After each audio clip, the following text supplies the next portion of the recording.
All right, it's 6 on the dot. I think we shall get started, and I'm sure some people will come in a little bit late, which is always just fine. So I think I'll let you guys know I'm Lisa Peyton. I've been teaching the digital marketing portion of this course over the past few weeks, so it's been a pleasure to engage with you guys and to give you hopefully some nuggets of digital marketing goodness to help you launch your craft brewing businesses. Tonight, I'm very, very excited to have Kerry Finsand here. He is a friend of mine and goes back kind of in the social marketing community, I think a decade, Kerry. We used to hang around together years and years and years ago here in Portland, going to all the social media marketing events. But now, Kerry Finsand is the founder of Taplister, and he is heading up sales and marketing for Taplister right now. And he's here to talk about Taplister and his experience with beer apps, and then also just more broadly social media marketing in general. And as usual, I have some questions to kind of kick things off, and then opening up to you guys to ask questions. So really nothing is off limits. You're welcome to ask questions on anything. Whoa, nothing? No. Well, you know, but we'll try to handle, whatever questions you can throw our way. So I'm going to go ahead and stop talking, and Kerry, I'm going to let you take over. Tell us a little bit about you, who you are, and how you got started in craft beer and started developing Taplister. Sure, yeah, about 10 years ago, actually 11 years ago maybe now, I worked for City Search, which is kind of like Yelp, but Yelp's way better now. And I sold online advertising. Then I thought really get involved into search engine optimization and social media. That's kind of when I met Lisa a number of years ago. And then living in Portland, Oregon, I started going to a lot of beer events and met the owner or the founder of the the director of the Oregon Brewers Guild. And he said, you go to a lot of events, why don't you start writing about beer? So I started writing for the Portland Tribune for a column called Guests on Tap. And then I started playing around with technology and beer. I did a thing called Portland Beer Wiki, which was like the first wiki all about Portland beer. And then about 6 years ago, started Taplister, and I wanted to solve the problem of helping me find where my favorite beers were on tap. And we went through a lot of ups and downs and a lot of popularity. And then last summer, after I decided I was going to close it down because I just didn't have the time and the money wasn't coming in as well as I wanted to on it. And then I actually found someone to take over ownership, a majority of it, and now I have a new partner in the business, and so we're kind of breathing life back into it.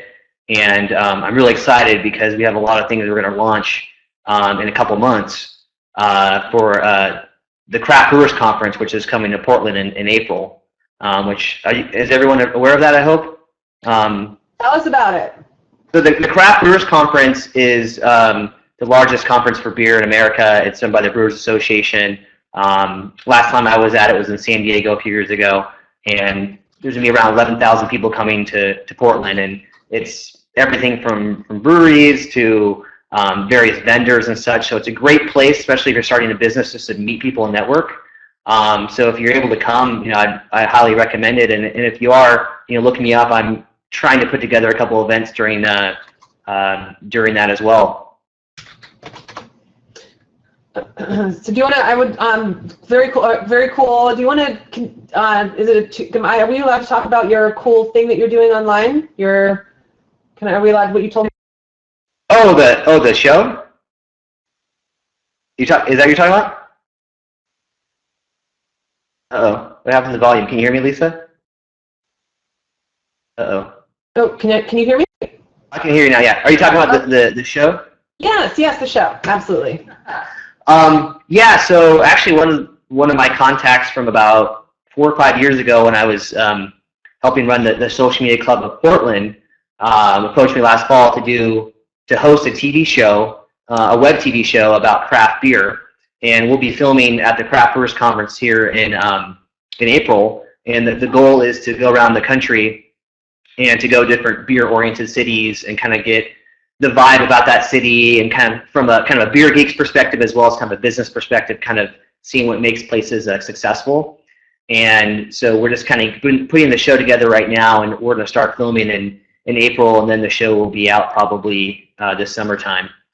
So I'm pretty excited about that. That's awesome, Kerry. That's really exciting. It sounds like it'd be a lot of fun. All right, so let's dive in. into what's going to help these guys with their businesses. And I want you to talk first off a little bit about the beer app space, right? So there are a lot of beer apps out there. Kind of, it's been kind of a hot, I think, a hot topic, and beer directories, et cetera. So just maybe give us the overview of who the primary players are in this, the beer app space, and why craft brewers should kind of pay attention to them. Yeah, I'm going to kind of combine apps with websites, since nowadays websites are designed in a manner that they're responsive designed, and maybe you don't have a native iPhone app or Android app, but it's still important to have that. So the top social media app for the beer industry is definitely Untappd. It's got about 1.6 million users, and over the last 3-4 years, it's really become a phenomenon. And I'm sure most people have heard about that. And it's all about checking into. It's like if you used Foursquare before, you check into a location. Untappd is about checking into a beer. Wow. Why this is important for you as a brewery is that you can listen to the conversation that people are talking about you. They have a free service and a paid service where you get analytics, but you can see what beers are trending and see how things are performing and what kind of ratings people are giving to your beer. And Untappd's done a great job making a service that's very easy to use, and very social. So as far as social media and beer goes, like Untappd is definitely the leader in that space. Excellent. And tell us, are there a few others? I know there are a few others out there that might be secondary. Do you want to mention those at all? Yeah, there's definitely competitors to Untappd as well. But the ones I would pay attention to when you first start, because just as anything is, you don't want to get overwhelmed and be on too many different platforms. So another thing to pay attention to is ratebeer.com, which my company has a partnership with, and Beer Advocate, two of the largest beer databases in the world. Their website's been around, both of them, for over a decade. You want to make sure that your beers are listed on these websites and it has accurate information. So one of the challenges that with my company, we're Taplister, we sell services that helps restaurants and bars promote their tap list.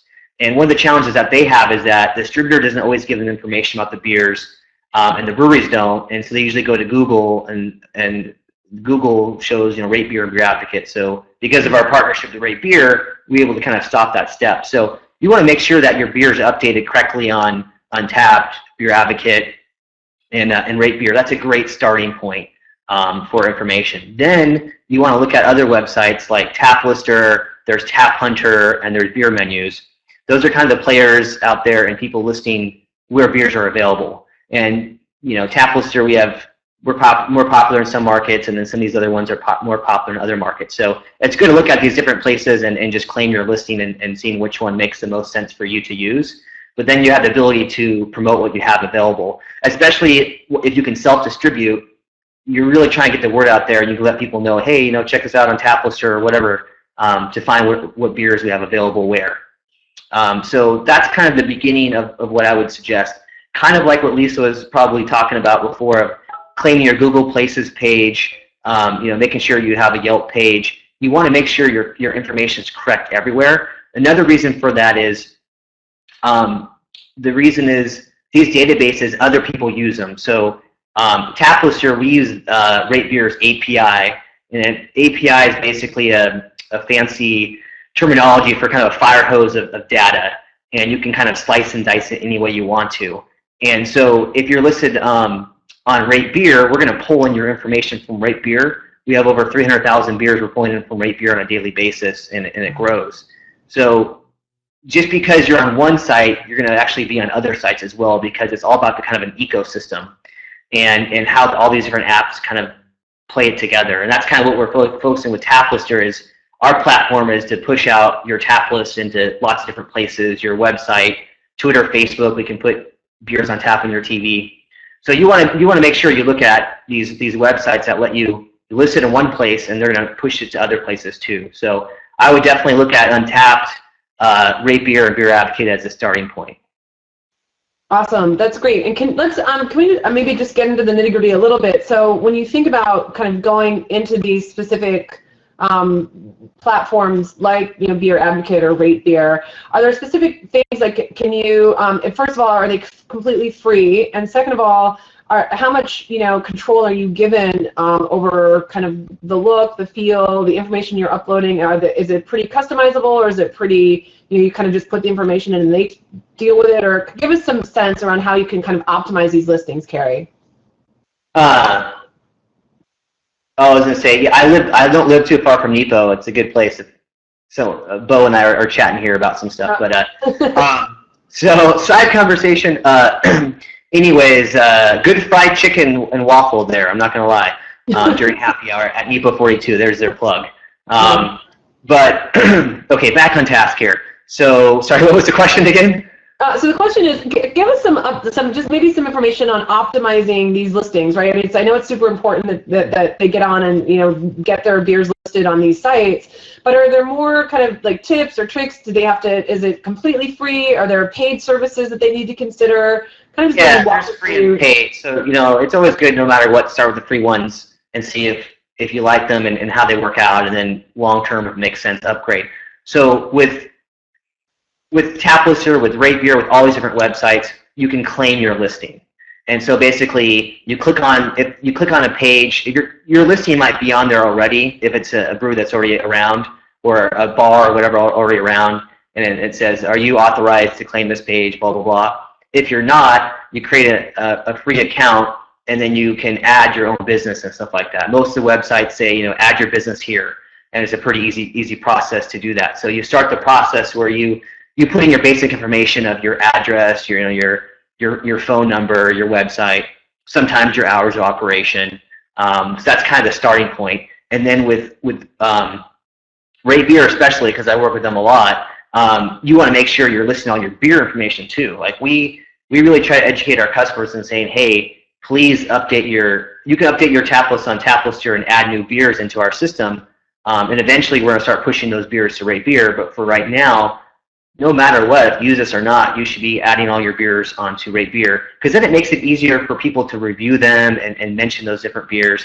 Another problem is people call beers wrong names all the time. And it's frustrating for us because with our database, a bar might call a beer like one name and then someone else a different name. Like Ninkasi Total Domination IPA is what it's called. Other people might call it Ninkasi IPA, or it's really difficult sometimes with the names of these things. So if you can make it easier on the bar owners and things like that, and people and consumers to find your information, that's the first start right there. It's just like on your website, making sure your hours of operation are on there, just basic kind of business 101 stuff. Excellent. So let's I just want to go a little bit broader here and maybe talk us through. So it sounds like claiming your beers on these sites is really important and should be part of a digital marketing strategy. But talk to me a little bit about how you see it fitting in with other social media strategies, and what your thoughts are on maybe integrating those, or where you prioritize, that kind of thing. Yeah, I mean, I think you figure who's your audience out there, obviously, and which social platform makes sense. And social media is just basically word of mouth marketing, and you're choosing the right platform. I think it's important to go online and claim your brand, protect it online using a tool. Is Noam still one of the tools to claim all of your social platforms and look up the names? I don't know. I'm not sure. But there's different tools you can look online. You can type in your name of your business and see which social media profiles are available. So I think that's a good starting point, just to claim them. And so you have them, because maybe right now you don't want to use Pinterest, or maybe right now you don't want to use Twitter, and so on and so forth, or YouTube. But at least you can have those assets that protect your brand. So that's just a good starting point. And then I would figure out what makes the most sense. Are you in a town that's really tech savvy? Does Twitter and Facebook make a lot of sense? Maybe in your town, you're a smaller town, people don't use Twitter. But I think Facebook and Twitter are the two building blocks to start off with. Instagram is great. Pinterest can be good as well. But it just kind of depends on what you guys are trying to accomplish. Because if oh great, we were using Twitter, using Facebook, we're on everything, but then you never update them, and you kind of, half-ass them, if you will, it's kind of like pointless. So let's focus on a couple platforms and do it well. And I think what you got to be really, really good at is informing people. I want to know as a consumer, I want to know when you guys are opening. I want to see pictures of your when you get your tanks in, and just all that great. That's great content. That's what it's all about now. It's all about creating content that gets people excited, versus spammy saying, we're great, look at us, or all you're doing is talk about yourself the time. You want to at least make it interesting for people. That's why I always say, depending on what your promotion that you're doing on your Twitter or Facebook, it's like 90% of the time you should provide useful information, then maybe 10% kind of more personal information that's kind of benefiting you. Because if you're all about spamming yourself, oh, we got a happy hour special, we got a happy hour special, that's great, but not everyone's interested. Unless, like on Twitter, you say, this for brewery XYZ, this Twitter feed is only for happy hour specials or only for our tap list or something like that. You got to let people know what they're signing up for. But make sure you're letting people know about events that you have going on, updated, new beers available. People want to know that stuff. I mean, people want to know. Here in Portland, we're spoiled with the number of over 60 breweries here, roughly in the city. I still want to know all the new breweries coming up, and there's always something new opening. I went to a new opening like 3 weeks ago, and it's hard to keep up. So just get the word out there with everyone, but be smart about it and choose one or two platforms to start off with, and also benchmark it. Look at, when you research, who else is out there and who do you like, who's doing a really good job with social media. New Belgium does a great job, but you probably don't have their budget. I mean, so what's realistic in the content creation and the strategy that you can do? Excellent. That kind of is a really good segue, I think, into kind of blogging and content strategy. So I think, from my perspective, I still recommend blogging. I think that it's a really good idea for small businesses to do that. Kerry, why don't you talk to us a little bit about your thoughts on blogging? Does it still make sense? Is it good, for SEO? Is it good for social? And then maybe broader, and you've already kind of touched on it, talk a little bit about, like, what can these guys put on their blog, right? Yeah. So I think with your marketing strategy, especially your social strategy, I've always been, hey, let's think about some different themes to talk about. So maybe start with 3 to 5 themes. So maybe one theme is you're going to talk about, what's going on in the brewery today. Another theme might be, educating people on how to brew beer. Another theme might be, pairing food with beer. Just different kind of interesting topics that you can talk about on a daily basis.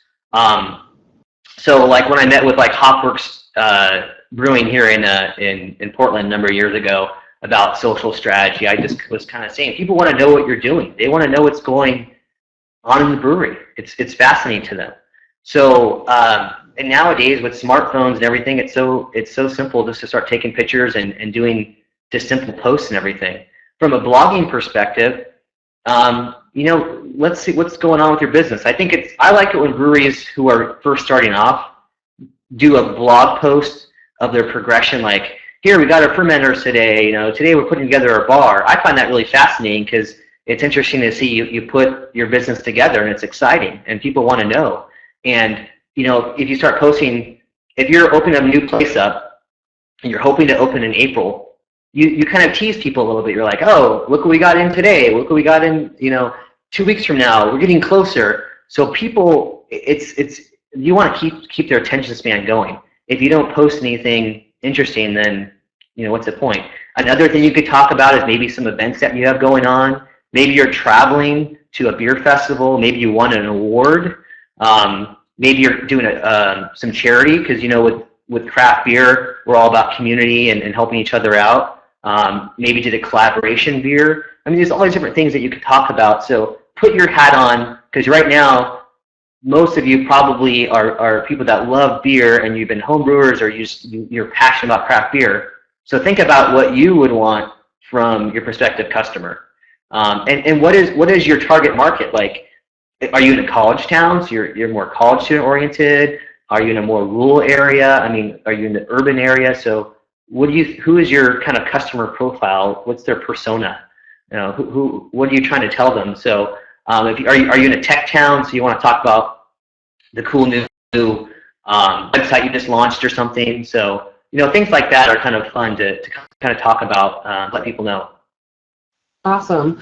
That's great. So this is a good, when we start thinking about folks that are just kind of just starting to launch, or they're in the process of building a business, and maybe they're not, open for business yet. And it comes, this was a question that we had last term about crowdfunding and kind of Kickstarter. So I just wanted to throw this out there and kind of give us your take on this new kind of crowdfunding, phenomenon. I think a lot of people think it's sort of an easy button, right? Like, oh, I'm going to start a Kickstarter campaign and get all this money. I don't necessarily. I think that it's harder, obviously, than it looks, and the novelty of it is sort of worn off. But I would love for you to kind of talk about that, if and when you've seen it be successful, and how it can be successful. Yeah, this is a topic that I've actually paid a lot of attention to, and actually last night I was kind of researching again, since it's been a while since I've really researched this topic. I've been paying attention to the industry, seeing what's happening and everything, but the thing with Kickstarter and everything, and I've actually invested in a brewery years ago, or not invested, but I contributed money to a place called, I think, Armadillo Ale Works, something like that, in Texas, and I was just fascinated. I think I paid $25 in 2011, and I got like a pint glass and a t-shirt, whatever, and I thought it was just really cool that what they're doing. The problem is, you fast forward 4 years later, everyone wants to do that now. Everyone thinks it's a way to make a quick buck, and everyone now is starting up a brewery to a certain extent, so it's like, how are you different? What makes you unique? So I wrote some little tips down here. Let me see here. So the first thing I want to say is determine what you need, and if you have time, to put together a campaign. I mean, if you want to do a good Kickstarter campaign, you need to look 3 to 6 months in advance for sure. And I've dealt with a lot of different people in different perspectives and doing campaigns, from breweries to lots of different, other beer-oriented things like growlers, you name it. And so I've paid attention to a lot of these. So you really want to think about that. Do you have the time? Because if you put together a half-assed campaign, you're not going to get any results out of it. The next thing is research what your competition has done, and see what's out there.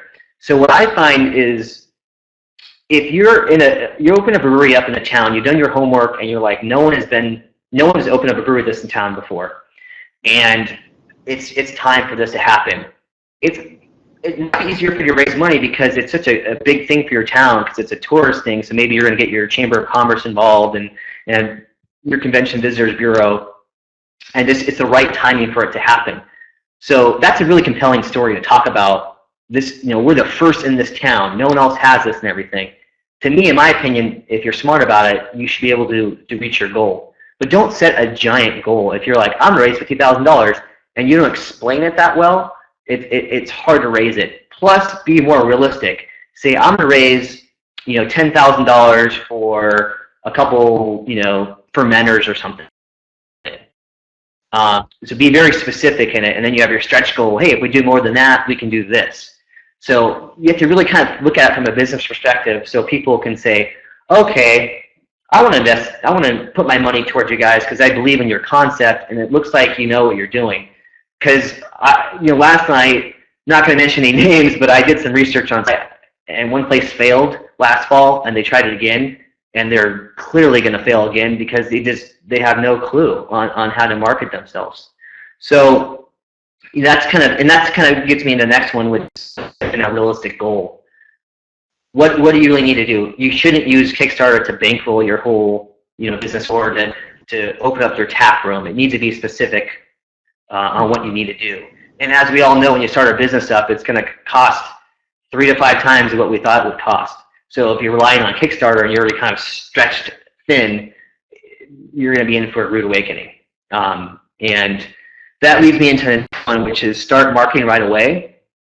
So I have a couple of good examples. So there's, I met this guy at a beer festival in Portland a few weeks ago, and he's creating this really cool glass that's glass blown, and the bottom of it has, in Oregon, it has a Mount Hood in the bottom of the glass. It's going to be $36 for this beautiful glass. And I'm like, that's really neat looking.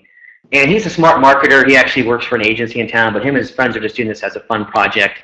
And their goal was like, I don't know, it wasn't, it was like, what was it, 75? I think it might have been 75,000, but they've raised over $400,000. And it's been like a few weeks. It's insane. And it's just unreal. And so, but they're smart because they marketed before they even launched. They said, on the flyer I got, it said February 1st is when we're launching. And then I told my friends about it, and a lot of my friends are beer bloggers and stuff. And then, yeah, I see someone just post the Oregon Live post here. So, you know, you tell your friends about it, kind of gets the viral effect going. And they were smart about it. So you start marketing way in advance. Like, who do we want to market in advance from? Let's get a website up. Maybe it's just a landing page that talks about the project. Let's start collecting email addresses. Let's be really smart about this campaign. And before it even starts, we're going to market and get an audience. And then along the way, we're going to give them some excitement and tell them about the process of what's going on and stuff. So, so that's an example of one that it's a very unique product. It's very specific to the Northwest. The guys know how to market themselves for sure. And so it's all the ingredients of something that's successful. There's also been a lot of successful campaigns here from other things. Like there was one called the Growler Works had the U-Keg, which has like a tap on the keg, and they raised $1.6 million. And they actually were spending money on doing advertising on Google AdWords and a bunch of different things, so they knew what they were doing. Another one was raised $13 million, and that was the coolest cooler. It was this cooler that has a blender in it, speakers, I mean, all this crazy stuff. They failed the first time they did it. They were trying to raise like $75K. They listened to the feedback of their users, and then they rethought about it, and then now they raised $13 million. It's been like the most successful Kickstarter campaign ever. So it's insane. So I've seen a ton of this stuff, especially in Portland with drinking, which is funny. So all these things, no matter if you're a brewery, you have a product, it's all very related in the execution of what you're trying to do. So is it interesting? Another thing you really want to pay attention to is what are you offering? Are you offering something really unique? Like sometimes people are like, oh, cool, we'll mention you on Twitter. We'll send you a sticker. We'll give you a virtual high five. And it's like, okay, that's cool, guys. Like, that's been done a million times. Think about something unique. So there's other crowdfunding sites out there as well. A friend of mine has opened up a new brewery in Newburgh, Oregon called Wolves and People. He used a website to raise $48,000. His goal was actually $60,000. And so he didn't reach his overall goal. And he's actually a beer writer, and he did a lot on the campaign, but he still did a pretty good job campaign. And he used a website called, I think it was Crowd Brewed. And it's specific to, it's like a Kickstarter just for the beer industry. Wow. And when I talked to him a while ago, what he made most of his money off of, because they do these farmhouse style ales that are kind of expensive, like $20, $30 a bottle. He did a special cellar club and only said 75 available, and it sold out like hotcakes because he also had a good brewer and they had a good plan. They had a good name behind them. So they actually then said, hey, we're not raising enough money, so we're going to do a second round of the cellar club, and that helped them raise even more money. So they still were pretty successful, but even with them, they didn't reach their overall goal, but they still raised, $48,000. So that's cool. Cellar club. Some people might say we'll name a fermenter after you, or come to a brew day with us, or we'll name a beer after you. So, things that are creative that, you can't do. I mean, I almost invested in theirs, but, I was like, it's like $500 for like a party there, a private party at their brewery and stuff. And I was pretty tempted to do it, but I thought that sounded like a lot of fun. So that's really important right there. A couple other quick things. You have to realize the giveaways you're giving to, are you going to be able to actually afford to give these things away that you're referring to? Can you fulfill them? And can you find any partners to team up with too? Do you have maybe you are friends with another brewery in town or something, and they really like what you're doing because you're doing sour beers, something like completely different than them, that maybe the first beer you do together is going to be a collaboration beer, and they kind of help promote you as well. So finding partners is a great way to kind of market and position yourself as well. So so that's kind of that in a nutshell. I mean, I can definitely go off on that. Actually, there's a couple other quick ones I want to mention. The next form of crowdfunding is now actually raising real money and getting real investment.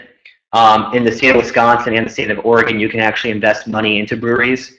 They're doing the first test with Agrarian Ales in Eugene, and you can invest anywhere from, I think I want to say $100 to $2,500. It's the first true like crowdfunding thing in Oregon that you can actually put money into this company. So there are other things coming out there with the legislation changing. That's a whole other story. So. That's so interesting. Where's the web? Titus is asking, where's the website? Yeah, it's Hatch, or I'll just type it right now. That's probably easier. Okay, so we're at the halfway point, so please don't hesitate. You guys are awfully quiet there on the chat side of things, so please don't hesitate to just pop in questions whenever they come up. And I want to talk a little bit about the future. We're going to talk a little bit about beer apps for a few more minutes, and then I want to kind of transfer into a kind of more general social media. But just kind of to wrap up this discussion, Kerry, talk to us a little bit about where you think, we've already kind of hinted at it, but where do you think the future of these like social beer kind of sites is going? Are there any predictions you want to make? Is there anything that they should be kind of keeping their eye on in terms of what the trends are going to be? What do you think? I think a couple things are going to happen is that you're going to see some consolidation in some of the apps that are out there. They'll start partnering furthering. Like for example, we're partnering a lot with RateBeer.com because it makes sense because we're both smaller companies and we complement each other. So I see there'll be more partnerships involved together. I see that now that craft beer is becoming bigger business, there'll be more players in the game, and as technology advances, you're going to see more distributors, breweries, the whole three-tier system come together more. That's one thing that my company's trying to solve as well, which is a very difficult task to solve. So I feel like you're going to see a lot of more collaboration and sharing of information. So that's why it's important to get on the sites like Rate Beer and these other websites, because other people are going to start looking at them and saying, hey, geez, they have a huge database. What can we do for these people? I mean, like Rate Beer has a lot of interesting data that they can provide in the industry. So I think that's kind of a lot of things people are going to come together. I think you're going to find as much as like mobile apps or native apps of like iOS apps and Android apps are important. I think it's more important to have a mobile-friendly website. Yeah.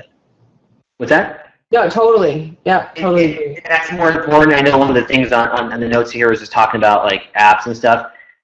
It doesn't really make sense to have your own app unless you get to the point, the cost and having to maintain them, and everyone's, hey, I got a BlackBerry phone, I got a Windows phone, and it doesn't make sense. So go with a WordPress website. Typically, it's the most popular platform in the world, and they're designed to work on any device typically. So I think it's really important to have a good mobile experience, and don't worry about it being on an iPhone app or an Android app. Just making sure your website is readable on my phone, so I don't have to scroll a bunch and zoom in and zoom out to read anything. That's great. Awesome. So let's talk a little bit. So I want to ask you, since you are kind of a beer blogger, basically. I think one of the key components these days in trying to kind of launch a successful social media campaign, kind of from the ground up, are tapping into these communities that already exist, right? And perhaps what we call influencer marketing or influencer targeting. And I think this is really important when we start talking about craft brewing communities. So maybe talk to us a little bit about your thoughts on that, influencer marketing, and how these guys can potentially grab the attention or partner with some of these influential beer bloggers out there in space. Yeah, I think it's really important. I mean, depending on what your beer community, if you're in Portland, we're fortunate we have a very tight-knit beer community. It's a very large beer community. So there's a lot of people doing beer blogs, and there's the larger media is doing stuff around beer. So there's more people to talk to.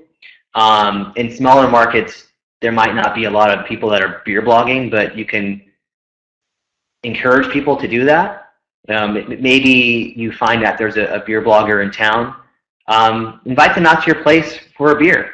I mean, the thing you want to do with the beer bloggers, you want to acknowledge them because they're doing this because they're passionate. They're like you. They're passionate about this. Probably 99% of them, are just writing about it because they're so excited about craft beer. They're not making any money off of it. So if you throw them, a free beer here and let them check out your space, or maybe before you open up, you invite them to come to your place and do a media preview. So media previews are really important. I've been on both sides of those. I don't do nearly as much writing as I used to, but everything from a larger brewery does them to small breweries. And what a media preview is going to provide you is you can start looking out there. Who are the players in your market? So look at your local newspapers, like online newspapers. Look at beer blogs. Follow people on Twitter. See who the players are in your market who really talk about beer. Maybe it's even someone who is all over Untapped in your town, or they're all over Rate Beer or Beer Advocate. They're a super user. These are the kind of people that you want to meet and get their feedback and such. So I think you want to make sure you invite them to come to some of your events. You want to do something creative, like let's say you have a grand opening and things. Maybe you partner with a local restaurant that's also opening, or maybe they're your next door neighbor, and they're able to provide free appetizers or something like that to make kind of more of an event out of it. Maybe you invite some of your friends that maybe own breweries and stuff too. I mean, so just kind of build a community around what you're trying to do. But with beer bloggers, I would do searches online to see who is blogging in your area. I would try to understand who is the key players on social media, and invite them to come to your places. Also, make it easy for them to write a blog post about you. So if you can provide them a media kit, most small breweries don't do this, but if you can provide them some great pictures, your logo, a fact sheet about your business, all that stuff makes it so much easier for them to blog. Also, send them press releases when you have a new beer coming out or an event. Sometimes people online they'll repost your press release. You send them the press release and an image. Sometimes when I'm kind of more lazy, I'll do that. I'll write like a paragraph intro into the press release and put up an image, and then I'll go out and post it on the blog and promote it on social media. So make it easy for them to know stuff. Make them know about your beers. Do you have a description on your beers, like ABV, the IBU, all that good information? That makes it a lot easier for them. You can provide them samples. Sometimes that might be telling them to stop by the brewery. Maybe you're going to get samples. Obviously, there's more of a cost associated with that. And interact. Another very easy thing to do, interact with them at beer events. That's a great way for you to market yourself, is when there's a local beer event going on and you have the opportunity to pour your beer, interact with consumers and the media, if you will. You'll meet a lot of people that way. And yeah, just be yourself and be friendly, because just like you, they're probably pretty passionate about what they're doing. And what I find is most people in the craft beer community are pretty supportive and opening of other people in the beer industry. And so great. Hi, Ryan. Thanks for asking the question. Would you guys consider collaborations with breweries? And do you want to give us a little bit more context around that question? But Kerry, I'll let you go ahead and speak to that. I think the answer is absolutely, right? Yeah, collaborations is great. So that's actually something the last few years there's been a ton of collaborations happen. Oh, tap lister beer. Okay, I'll get into that in a second. But collaborations in general is great. So like I went to a collaboration beer festival a couple weeks ago, and it's a great way, especially for maybe a larger brewery and a small brewery, to get together and do something. And one of the advantages that, like, I'm on the board of Portland Beer Week, and we do a featured beer every year. And sometimes they'll choose a really small brewery to work with a larger brewery because the larger brewery can produce more beer and they have packaging, so they can bottle it and stuff too. So you might be able to find someone who has the ability, who is a friend of yours that already can do bottles or cans or whatnot, and you can do a cross promotion where you're kind of piggybacking on their brand too. And it's good for them too. Like here in Portland, the Widmer brothers do a great job with doing collaboration beers, and they do stuff with the small guys, and they have a huge network of being able to produce beer and market it. So there's some good strategies around that. So I definitely think collaboration beers are fun. And also being really creative and coming up with something that's really unique, that maybe it's a style that they've never done before. One example I thought was really interesting is in Portland here, they did a recipe exchange where the Commons brewed a beer for Upright Brewing and vice versa. And you could go to a place called Cerveza and try different beers. Yes, Breakside. I love Breakside. That's one of my favorite here in town. Yeah, Breakside did 100 beers. What was that, last year or the year before? They did 100 beers in a year, different beers, which is insane. Wow, that is insane. But and let me see here, a couple of questions here. Would you guys consider Collaboration Brewery a tapless or featured beer? Possibly. I've actually done, for the Rider Festival that I do in June, I'm going to be brewing a beer with Laurelwood this year. I brewed a beer before with some other partners and stuff before. Beer ice cream, yes. We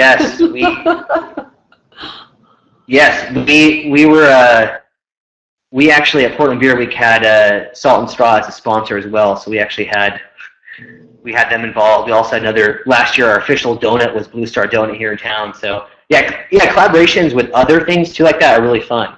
Maybe it's a charity collaboration, maybe it's a record company. All that different types of stuff is a great way to do some cross promoting. Look at Rogue. Rogue is really good at marketing, and they've done the Voodoo Donut beer. But for us people that are here in Portland, Rogue just came out with a PDX carpet beer because the carpet at the airport in Portland, everyone's all about it. And all it is their same IPA, but they just repackage it. But hey, I just want the bottle. I actually bought the same IPA probably. They did a Portland State beer, and I went to Portland State a number of years ago. And so I bought that just because I wanted the bottle as well. So sometimes they do some kind of fun things. Yeah, smoke in a bottle. The Voodoo Donut one, wasn't a fan of that one. So, and Rogue also did one with the beard, with part of the beard of the head brewer John. So yeah, that's another weird thing, but.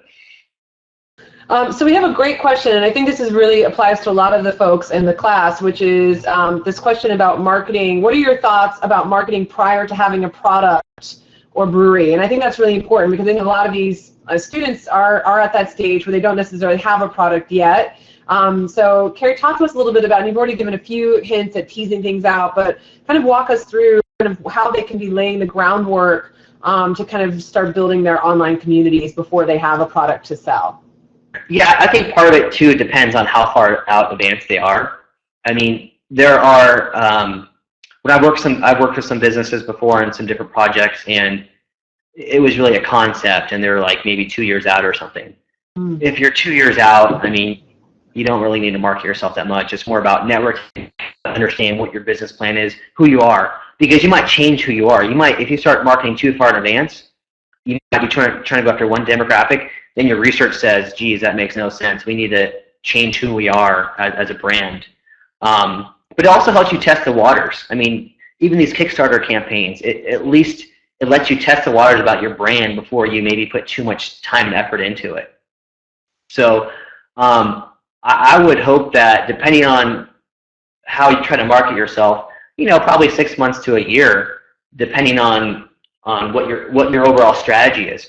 I mean, I meet people that in Portland. I'm part of this networking group that's an industry professional networking group in Portland for the beer industry. And so I meet people that are a year out, 6 months out, 2 months out from opening a brewery and stuff. And I know some guys that are home brewers that have been trying to do their own thing and just didn't work out. But they created a little brand of their own. They did a good job, and so I was always kind of trying to pay attention to what they're doing, and it hasn't worked out yet. But they were doing a good job at networking.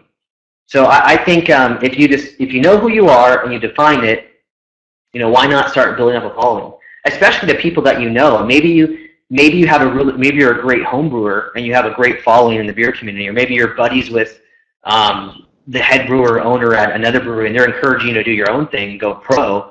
And maybe you can work with them and kind of leveraging your brand. So without knowing a lot, I would say for sure you should mark yourself in advance, maybe 6 months to a year, but not too far out in advance, because you might not know, what's going on. Yes, the Brew Crew, that is good. Oregon Brew Crew. Oh, PDX Brew Crew, that's good too. Lots of good home brewers clubs and stuff like that, where you can meet people. But Portland's a little bit more unique. But there's a lot of other communities out there that are great too, and other great beer towns where a lot of people know each other, and they're just beer geeks and stuff like that. So maybe you know a lot of people out there that produce a beer geek, but everyone knows them because they go to every event. And maybe that's a person you want to get on your side as well, because they'll tell everyone else. I'm a big believer in networking and spreading the word, the old-fashioned way, word of mouth. So if people tell me about stuff, I try to do the best job I can, let other people know about it, whether it's just my friends, maybe it's social media. It's some of the people in the media I'm friends with that, hey, did you know this? If I get a tip, I try to give it to some of my friends that they're religious beer bloggers and stuff. And so I think it's important just to start talking to people and seeing who's out there. And I'm going to add a kind of a tip. So I think that I agree with everything that Kerry just said, but one thing that it's never too soon to do, if you're going to be kind of the face of your business, or you're going to be the one out there, you certainly can start building your own kind of personal authority in this space by kind of blogging, writing your own blog posts about kind of your own thoughts around craft brewing. You don't have to have a brand or a specific tap room or anything like that to start building yourself up and build your own credibility in the space, which I think is super important. And you can do that anytime. You can you can build a blog for nothing, or you can start engaging. And it's also a really good way for you to kind of teach yourself social, right? So if you're going to be wearing the marketing hat and doing all the stuff for your small business, start getting out there, get yourself out there on Instagram, and start thinking about like putting out really cool content that has to do with what you want to do in the industry, and kind of start building that cred early. And that way, if I go in, 6 months from now and Google, maybe there's an article that I've read that you're starting something, and I Google you, like all of a sudden there's going to be all this amazing content, and you're going to have digital footprint is going to be there around your craft brewing. So I think that there is something to be said for that, and you can do that anytime. Like you could all start doing that right now. Like get in there, get in the mix, start writing, start posting pictures and start being out there. I think that that's an important part of this too. Yeah, that's a great point. Personal brand. I mean, if you can do some guest posts. Maybe on your friend blog, review a bar or something. It's early on, especially when you have your brand yet. Start becoming an authority, and maybe you'll start writing for publications, and people might start approaching you on expert pieces or something. Maybe you're an expert at home brewing or something. So yeah, that's a really good point, Kerry. So hi Nate, welcome to the party. We have a question from Nate. What do you think about Ale Trail type apps? Ben's is great. I hear that there is one in the works for PDX. Seems like a nice way to combine forces to gamify pub crawls, create a specific list for patrons to hit up. Yeah, I think it's great. I've actually met with the people for Visit Ben that put that together a number of years ago. I was trying to do a project with them, but just didn't have the bandwidth to do it. So Bend, if you've never been to Bend, Oregon before, shame on you. It's amazing, and over 300 days of sunshine, and 3 hours from Portland, and lots of great beer. So the Bend Trail app, they do two things. So the Bend Trail Ale, there's a great map that you can get, and you can get stamps. Actually, I was just in there in Bend in December using the map and the app. And what it is basically kind of using marketing power together with all the local breweries. And this is put on by the tourism board in Bend. And they said, hey, let's promote Bend as a whole. And let's get all these places to buy in. Everyone chips in whatever amount of money to be part of this. And there's a map, and you can take the map and get your stamp at a bunch of different breweries. Once that's completed, or you can use the app, you take it into the visitor center and they give you a free pint glass, basically.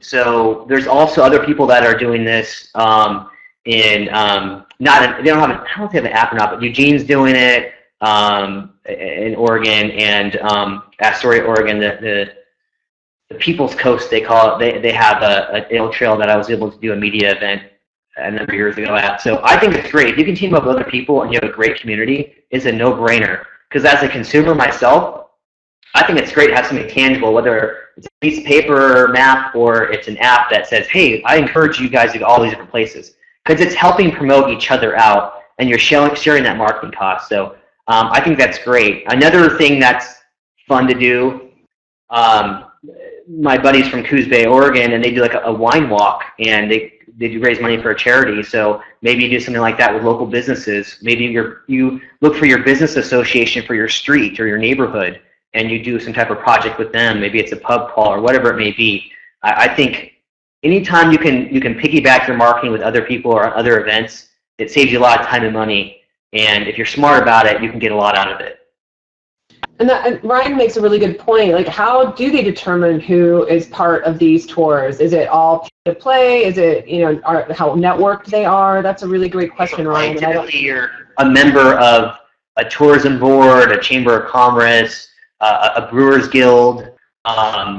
Typically, most states have their own brewers guild. Some cities have their own, like San Francisco has its own brewers guild. They put on San Francisco Beer Week. Here in Portland, I'm a volunteer with another person that we put on Portland Beer Week.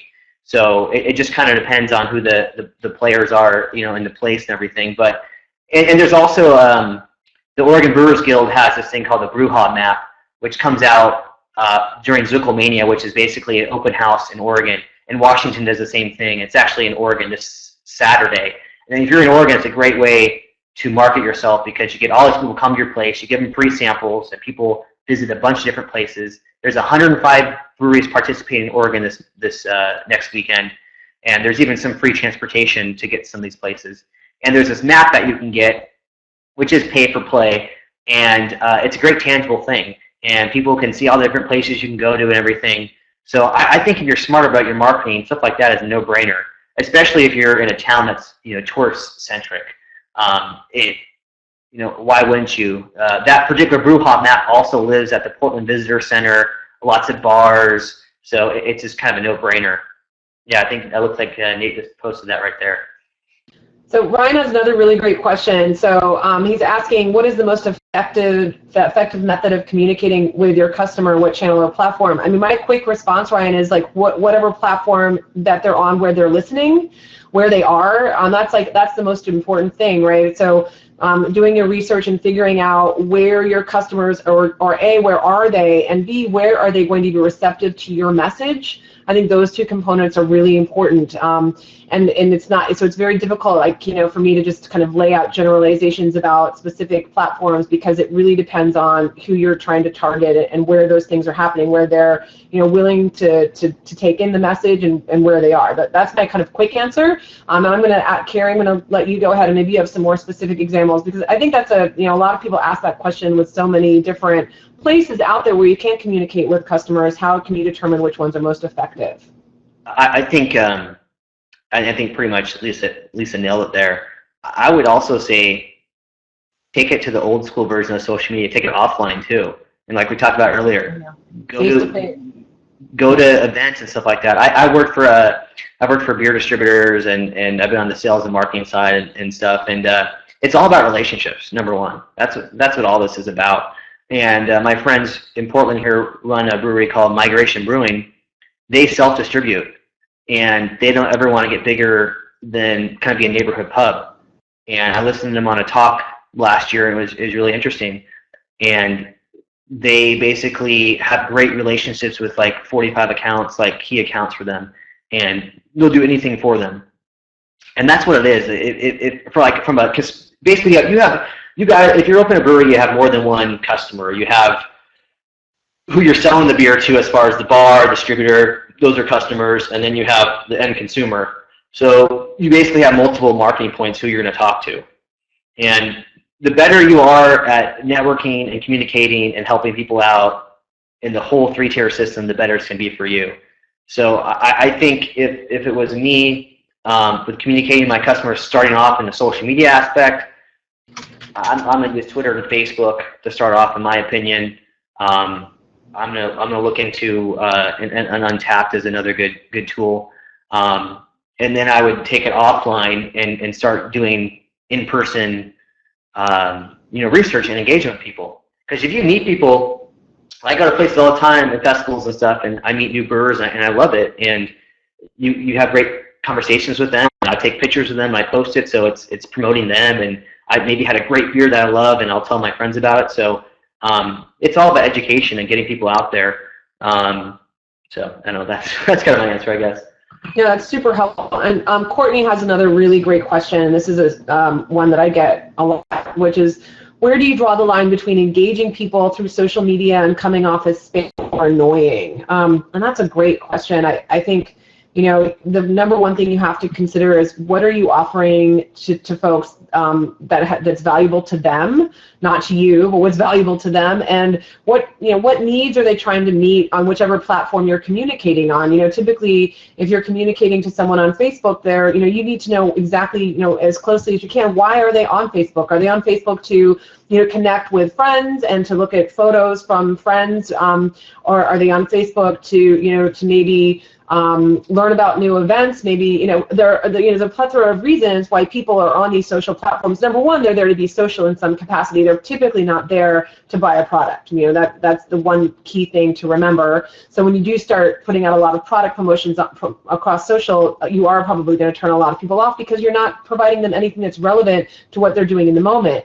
So the number one thing, I think, is to try and figure out what you have of value that you can offer on that platform that they'll be interested in, making sure that it gets to the right person. And I think you can never go wrong making it about them. I mean, ideally, you're going to have a brand hero, someone who you really want to drink your product or love your product. And the more you can make it about them, the more you can take it off of yourself and make it about people that are maybe enjoying what you offer, the better, because then they can kind of, these other the people that you're targeting can then see themselves in this hero that you're representing, instead of it being all about you all the time. So that's sort of my quick 2 cents on that question. Kerry, what do you think on that? I think that's a great answer. I think a couple of quick things to add would be, like I talked about earlier, is defining what your social profile does. Like on Twitter, in your profile, you can say, this is all about just our tap list, or letting people know, if they're going to follow you, what you're going to do.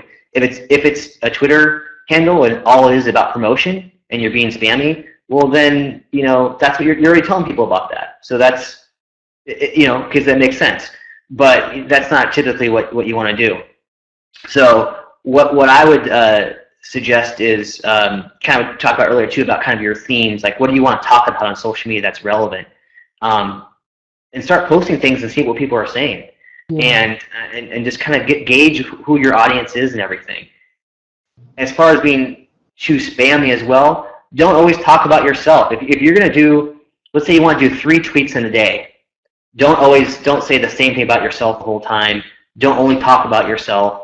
Maybe say something about, hey, it's a great beer, this weather is awesome, like what a great day for a beer. Just like things that are relevant to what's going on and everything. Or maybe there's a sporting event going on and you're like, I can't wait to root for the Trailblazers tonight against the Lakers. Screw the Lakers, sorry. So make it's a two-way conversation. So the other thing I hate when I see places on like Twitter, for example, they have like 5,000 followers and they're following 0 people back. Mm-hmm. It's like, really? This apparently you don't like to listen to anyone. You just like to hear yourself speak, and that's a challenge. So for you, again, just figure out what you want to talk about, and that kind of 90% 10% rule. So 90% useful content, 10% kind of about yourself. It's just like any relationship. If you talk about yourself the whole time, then you're probably not going to have a lot of relationships. And Jason, that's it brings up a really great tactic of how changing the menu, and then they post that on Facebook. I mean, that's great. Like making sure that, again, it comes back to what Kerry said, making sure that you've got the latest, the best, the most accurate information about what you're offering out there. I think that's a very important thing. There's nothing. I mean, the worst fail ever is when you go online or see something, you see a menu item, you see something that you want, and then you show up to the place and they don't have it. Like I hate it, and I can't tell you the number of times that's happened to me, especially with restaurants that do change their menus frequently, and as restaurants do now, like they do, they might have a weekly fresh sheet or whatever, and you get excited about something and you get in and it's like, oh, that was from 3 weeks ago. Well, that's a horrible, horrible user experience, right? So I mean, at the very least, and I know some of you are, have very limited resources, and even just this concept.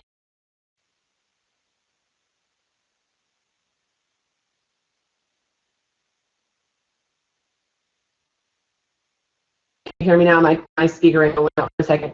But anyway, even the concept of keeping things up to date, I think, can kind of take up resources. But even as that is your baseline, just making sure that what you have is accurately reflected online across these platforms is a really good starting point.